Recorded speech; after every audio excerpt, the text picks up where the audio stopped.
Gələcəkdə asan xidmətdə çağrı mərkəzinə gələn zənglərin 30%-i süni intellektlə cavablandırılacaq. Növbəti ildən məktəblərdə də süni intellektlə bağlı yeniliklər gözlənilir. Bu barədə əqli mülkiyyət və süni intellekt mövzusunda keçirilən beynəlxalq konferansda məlumat verilib. Süni intellektlə bağlı əqli mülkiyyət sahəsində beynəlxalq təcrübə də mühüm rol oynayır.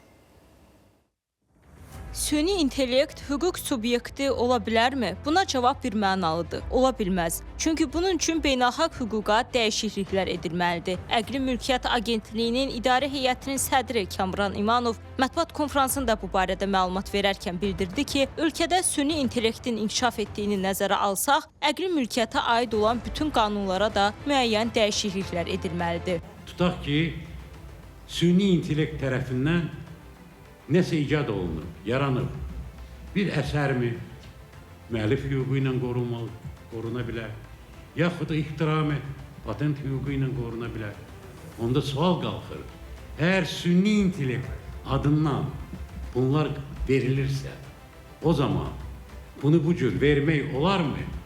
Təəssüflər olsun ki, büyüne qədər əksər yurisdiksiyalarda belə bir imkan mövcuddur. Yaxın zamanlarda asan xidmətdə çağrı mərkəzinə gələn zənglərin 30%-i süni intellektlə cavablandırılacaq. Bu barədə Vətəndaşlara Xidmət və Sosial İnnovasiyalar üzrə Dövlət Agentliyinin sədr müavini Ceyhun Salmanov əqli mülkiyyət və süni intellekt mövzusunda keçirilən beynəlxalq konferansda məlumat verdi. Elm və Təhsil Nazirinin müavini Həsən Həsənli isə növbəti ildən məktəblərdə süni intellektlə bağlı gözlənilən yeniliklərdən danışdı. Bu ilin sentyabr ayından etibarən bütün Bakı şəhərində şagirdlər, müəllimlər, valideynlər artıq təhsillə bağlı məlumatları, nailiyyətləri, nəticələri elektron şəkildə izləyə bilirlər və bu bizə imkan verəcək növbəti ildən hər şagirdin öz ehtiyaclarına uyğun olaraq hansısa mövzular, hansın ki, bəlkə dərsdə imkan olmayıbdır yaxşı qavramağa, evdə süni intellekt vasitəsilə onlara təqdim etdiyimiz imkanlar vasitəsilə